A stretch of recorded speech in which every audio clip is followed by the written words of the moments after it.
നമസ്കാരം.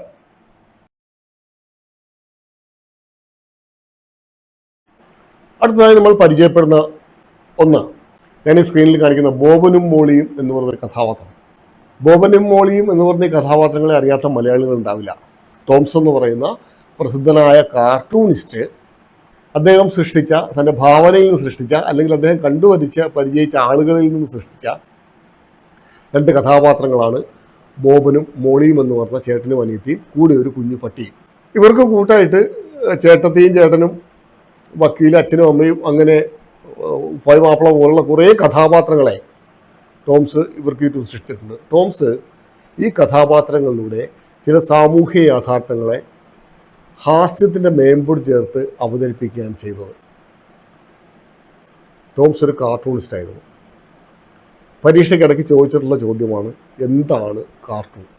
കാർട്ടൂൺ എന്ന് പറഞ്ഞാൽ ഒരാശയത്തെ ഹാസ്യാത്മകമായി വിമർശനാത്മകമായി ചിത്രീകരിക്കുന്നതിനാണ് കാർട്ടൂൺ എന്ന് പറയുന്നത്. കാർട്ടൂണുമായി ബന്ധപ്പെട്ടുള്ള ഏറ്റവും പ്രധാനപ്പെട്ട രണ്ട് വാക്കുകൾ, ഒന്ന് ഹാസ്യമാണ്, മറ്റൊന്ന് വിമർശനമാണ്. വിമർശനത്തെ ഒഴിവാക്കിയിട്ടും ഹാസ്യത്തെ ഒഴിവാക്കിയിട്ടും കാർട്ടൂൺ നിലനിൽപ്പില്ല. കാർട്ടൂണിലെ ചിത്രങ്ങൾ നമ്മൾ ഫോട്ടോ കാണുന്ന പോലെ മനോഹരമായിരിക്കണം എന്നൊന്നുമില്ല. ഒ.വി. വിജയൻ്റെയൊക്കെ കാർട്ടൂൺ ശ്രദ്ധിച്ചാൽ അറിയാം, അതിനകത്ത് രേഖകൾക്ക് വലിയ പ്രാധാന്യമൊന്നുമില്ല. കുറിക്കുകൊള്ളുന്ന ആശയങ്ങളാണ്, വിമർശനങ്ങളാണ് അദ്ദേഹം അതിലൂടെ മുന്നോട്ട് പോകുന്നത്. ആർ.കെ. ലക്ഷ്മണൻ്റെ ഒരു മനോഹരമായ ഒരു കാർട്ടൂണുണ്ട്. ആ കാർട്ടൂണിൽ പറഞ്ഞത് നമ്മുടെ പ്രഥമ പഞ്ചവത്സര പദ്ധതി അണക്കെട്ട് നിർമ്മാണമായിരുന്നു. അപ്പം നദികൾക്ക് കുറുകെ അണകെട്ടുകയും അവിടെ ആ വെള്ളത്തിൽ നിന്ന് വൈദ്യുതി ഉൽപ്പാദിപ്പിക്കുകയൊക്കെ ചെയ്യുന്നൊരു പദ്ധതിയായിരുന്നു നമുക്ക് ആദ്യം ഉണ്ടായിരുന്നത്. ആ സമയത്ത് ഒരു ഡാം സൈറ്റിലാണ് നിൽക്കുന്നത്. മന്ത്രി വരുന്നു, പണി നോക്കുന്നു. അപ്പോഴത്തേക്ക് അദ്ദേഹത്തിൻ്റെ ആർ.കെ. ലക്ഷ്മണൻ്റെ കോമൺമാൻ അവിടെയുണ്ട്. അപ്പോൾ എഞ്ചിനീയർ ഈ പദ്ധതി വിശദീകരിച്ചു കൊടുക്കുകയാണ്. എഞ്ചിനീയർ മന്ത്രിയോട് പറയുന്നു, നമ്മൾ പറഞ്ഞ പ്രകാരം തന്നെ, പറഞ്ഞ ബഡ്ജറ്റിൽ, പറഞ്ഞ സമയത്ത് വളരെ ഭംഗിയായി നമ്മൾ ഈ ഡാമിൻ്റെ പണി പൂർത്തിയാക്കി കഴിഞ്ഞു. പക്ഷേ ഒരു കുഴപ്പമുണ്ട്, ഈ പരിസരത്ത് പ്രത്യേകിച്ച് നദികളൊന്നുമില്ല. അതൊരു വലിയ വിവാദ വിഷയമായിരുന്നു. ആവശ്യമുള്ളിടത്തും അനാവശ്യമായിട്ട് എല്ലായിടത്തും സ്വതന്ത്ര ഭാരതത്തിൽ അണക്കെട്ടുകൾ നിർമ്മിച്ചു, നദികൾ നശിപ്പിച്ചു എന്ന് പറഞ്ഞൊരു പരാതി ഉയരുന്ന സമയത്താണ് ആർ.കെ. ലക്ഷ്മണൻ്റെ കാർട്ടൂൺ വരുന്നത്. വിമർശനമാണെന്ന് പറഞ്ഞു. ഇന്നത്തെ രാഷ്ട്രീയ നേതാക്കന്മാർക്ക് അത്ര വിമർശനങ്ങൾ ഉൾക്കൊള്ളാനുള്ള ഒരു കപ്പാസിറ്റി ഇല്ലാന്ന് ഞാൻ വിചാരിക്കുകയാണ്. പക്ഷേ ജവഹർലാൽ നെഹ്റുവിനെ പോലെയുള്ള വലിയ നേതാക്കന്മാർ തങ്ങളെ ഹാസ്യാത്മകമായി വിമർശിക്കാൻ കാർട്ടൂണിസ്റ്റുകൾക്ക് വലിയ അവകാശങ്ങൾ നൽകിയിരുന്നു. പ്രശസ്ത കാർട്ടൂണിസ്റ്റായിട്ടുള്ള ശങ്കറിനോട് ജവഹർലാൽ നെഹ്റു പറയുന്നൊരു പ്രശസ്തമായ വാചകമുണ്ട്, ശങ്കർ ദയവായി എന്നെ ഉപേക്ഷിച്ച് ഒഴിവാക്കരുത്, എനിക്കെതിരെ നിങ്ങൾ നിരന്തരം കാർട്ടൂൺ വരയ്ക്കണമെന്ന് അദ്ദേഹം പറയാറുണ്ടായിരുന്നു. അപ്പോൾ കാർട്ടൂൺ ഒരു സാമൂഹിക പരിവർത്തനത്തിനുള്ള മികച്ച മാധ്യമമാണ്. അപ്പോൾ കാർട്ടൂണിൻ്റെ പ്രത്യേകത എന്താണെന്ന് ചോദിച്ചാൽ, കാർട്ടൂൺ ഒരു ആശയത്തെ ഹാസ്യാത്മകമായി വിമർശനാത്മകമായി ചിത്രീകരിക്കുന്നതിനാണ് കാർട്ടൂൺ എന്ന് പറഞ്ഞാൽ. നിങ്ങൾ കാർട്ടൂണിസ്റ്റുകളുടെ കാർട്ടൂണുകൾ നോക്കണം. മലയാള പ്രശസ്തരായ കാർട്ടൂണിസ്റ്റുകൾ ശങ്കറുണ്ട്, അബു, കുട്ടി, ആർ.കെ. ലക്ഷ്മൺ, ടോംസ് തുടങ്ങിയ ഒട്ടേറെ കാർട്ടൂണിസ്റ്റുകളുണ്ട്. കൂടാതെ സമകാലീന കാർട്ടൂൺ ലോകത്ത് വളരെ പ്രശസ്തരായ ഗോപികൃഷ്ണനെ പോലുള്ള ഒത്തിരി കാർട്ടൂണിസ്റ്റുകൾ നിലവിലുണ്ട്. നിങ്ങളുടെ പാഠപുസ്തകത്തിൽ കാർട്ടൂണുകൾ കുറേ ഉദാഹരണങ്ങൾ നൽകിയിട്ടുണ്ട്, അത് നോക്കുന്നത് നന്നായിരിക്കും. അപ്പോൾ ഒരു കാർട്ടൂൺ ചെയ്യാൻ എന്തൊക്കെ തയ്യാറെടുപ്പുകളാണ് നമുക്ക് വേണ്ടത്? ഒന്ന്, കാർട്ടൂൺ വരയ്ക്കാനുള്ളൊരു ആശയം വേണം. അതിൽ ഈ ആശയത്തെ നമ്മൾ എക്സ്പ്രസ് ചെയ്യാൻ ഉപയോഗിക്കുന്ന കഥാപാത്രങ്ങൾ വേണം.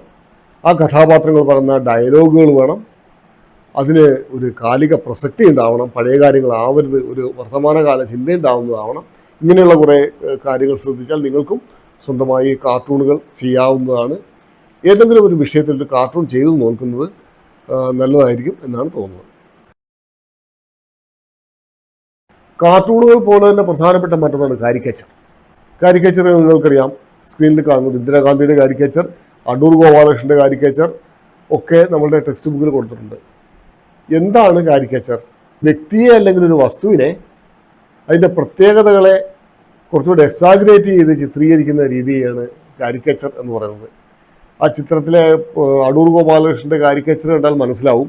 അടൂർ ഗോപാലകൃഷ്ണൻ നീണ്ട മുടിയുണ്ട്, അദ്ദേഹം ഒരു തടിച്ച കണ്ണട വെച്ചിട്ടുണ്ട്, അദ്ദേഹം ഒരു സിനിമാക്കാരനാണെന്ന് ചിത്രീകരിക്കുന്ന രീതിയിലുള്ള ഫ്രെയിം നോക്കുന്നുണ്ട്, അദ്ദേഹത്തിൻ്റെ ബാക്കിലത്തെ സിനിമ ക്യാമറയുണ്ട്.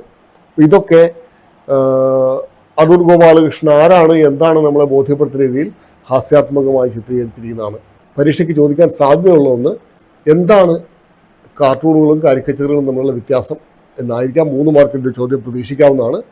അപ്പോൾ എന്താണ് ഒരു കാർട്ടൂൺ എന്ന് ചോദിച്ചാൽ ഒരാശയത്തെ ഹാസ്യാത്മകമായി വിമർശനാത്മകമായി ചിത്രീകരിക്കുന്നതിനാണ് കാർട്ടൂൺ എന്ന് പറയുന്നത്. ഒരു കാരിക്കേച്ചർ എന്താണെന്ന് ചോദിച്ചാൽ ഒരു വ്യക്തിയുടെയോ ഒരു വസ്തുവിൻ്റെയോ രൂപത്തിലെ വ്യത്യസ്തതകളും സവിശേഷതകളും ഹാസ്യാത്മകമായി നർമ്മഭാവനയോടുകൂടി ചിത്രീകരിക്കുന്നതിനെയാണ് കാരിക്കേച്ചർ എന്ന് പറയുന്നത്. ഈ പാഠഭാഗത്തിൻ്റെ അവസാന ഭാഗം കൊളാഷ് രചന എന്നതിലാണ് അവസാനിക്കുന്നത്. ചിത്രരചനയിലെ ഒരു പ്രധാനപ്പെട്ട മാധ്യമമാണ് കൊളാഷ്. ഫ്രഞ്ച് ഭാഷയിൽ കൊളാഷ് എന്ന പദത്തിൻ്റെ അർത്ഥം പല തുണ്ടുകൾ ഒട്ടിച്ചുണ്ടാക്കിയ ചിത്രം എന്നാണ്. അപ്പോൾ നമ്മളൊരു ചിത്രം വരച്ചിട്ട് അതിന് നിറങ്ങൾ കൊടുക്കുന്നതിന് പകരം ആ നിറത്തിലുള്ള പേപ്പർ, തുണിക്കഷ്ണങ്ങൾ ഇത്യാദി സാധനങ്ങളൊക്കെ ഒട്ടിച്ച് ചിത്രം പൂർത്തീകരിക്കുന്നതിനെയാണ് കൊളാഷ് എന്ന് പറയുന്നത്. ഒത്തിരി തരത്തിലുള്ള കൊളാഷുകളുണ്ട്. അതിലൊരു പ്രധാനപ്പെട്ട ഒന്ന് പേപ്പർ കൊളാഷാണ്. പേപ്പർ കൊളാഷ് എന്ന് പറഞ്ഞാൽ കളർ പേപ്പറുകൾ മാത്രം ഒട്ടിച്ച് ചെയ്യുന്ന കൊളാഷാണ്. നിങ്ങൾ ഗൂഗിളിൽ സെർച്ച് ചെയ്താൽ വളരെ പ്രശസ്തമായ കൊളാഷ് പെയിൻറ്റേഴ്സിനെ നിങ്ങൾക്ക് പരിചയപ്പെടാൻ പറ്റും. ഒരു കൊളാഷിൻ്റെ ഘട്ടങ്ങൾ ഏതൊക്കെയാണെന്ന് ചോദിച്ചാൽ ആദ്യം നമ്മൾ ചെയ്യാനുള്ള ആശയം തിരഞ്ഞെടുക്കുന്നു. ഈ ആശയത്തെ ഒരു പേപ്പറിൽ പെൻസിൽ ഉപയോഗിച്ച് വരയ്ക്കുന്നു. എന്നിട്ട് ആ വരച്ച രൂപത്തിന് ആവശ്യമായി നിറം കൊടുക്കേണ്ട ഏരിയകളിൽ അതാത് നിറത്തിലുള്ള പേപ്പർ കഷ്ണങ്ങൾ കീറി ഒട്ടിച്ച് ചിത്രം പൂർത്തിയാക്കുന്നു. ഇതിനെ പേപ്പർ കൊളാഷ് എന്ന് പറയും. ഇത് കൊളാഷിൽ പേപ്പറുകൾ മാത്രമല്ല ഉപയോഗിക്കുന്നത്, കളർ പേപ്പറുകൾ ഉപയോഗിക്കാം, തുണിക്കഷ്ണങ്ങൾ ഉപയോഗിക്കാം, ഇലകൾ ഉപയോഗിക്കാം, ചെടികളുടെ തണ്ടുകൾ ഉപയോഗിക്കാം. അങ്ങനെ നമുക്ക് ചുറ്റും കാണുന്ന ഉപയോഗിക്കാൻ പറ്റുന്ന ഏത് സാധനത്തെയും ഈ ചിത്രരചനയ്ക്ക് ഉപയോഗിക്കാം. വളരെ സൂക്ഷ്മത ആവശ്യമുള്ള ഒരു രചനാരീതിയാണ് കൊളാഷിൻ്റേത്. അപ്പോൾ അതുകൊണ്ട് തന്നെ ഒരു UP നിലവാരത്തിലുള്ള UP ക്ലാസ്സുകൾ പഠിക്കുന്ന മുഴുവൻ കുട്ടികളെ കൊണ്ടും കൊളാഷ് ചെയ്യിക്കുന്നത് നല്ലതായിരിക്കും എന്ന് പറഞ്ഞ അഭിപ്രായം വിദ്യാഭ്യാസ വകുപ്പ് മുമ്പോട്ട് പോകുന്നുണ്ട്. അതിൻ്റെ കാരണം കൊളാഷ് ചെയ്യുന്നതിന് നല്ല ഏകാഗ്രത ആവശ്യമുണ്ട്.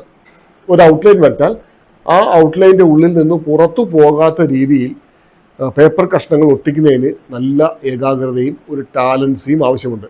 അപ്പോൾ ഏകാഗ്രത കുറവുള്ള കുട്ടികൾ അല്ലെങ്കിൽ ഒരിത്തിരി പഠന പിന്നോക്ക അവസ്ഥയുള്ള കുട്ടികൾക്ക് അവരുടെ ശ്രദ്ധയെ കോൺസെൻട്രേറ്റ് ചെയ്യിക്കാൻ, അവരുടെ ശ്രദ്ധയെ കൂടുതൽ ശ്രദ്ധേയമായി ഉപയോഗിക്കാൻ, അവരുടെ ബുദ്ധിക്ക് മൂർച്ച കൂട്ടാൻ ഈ പറഞ്ഞ കൊളാഷ് വർക്ക് ചെയ്യിക്കുന്നത് കൊണ്ട് പറ്റും എന്നാണ് പറഞ്ഞത്.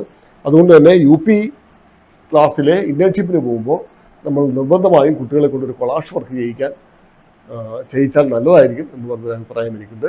നിങ്ങളും നിർബന്ധമായും ഒരു കൊളാഷ് വർക്ക് ചെയ്ത് നോക്കണം എന്ന് ഞാൻ അഭ്യർത്ഥിക്കുന്നു. ഒരു കൊളാഷ് ചെയ്യാൻ എന്തൊക്കെ സാധനങ്ങൾ വേണം?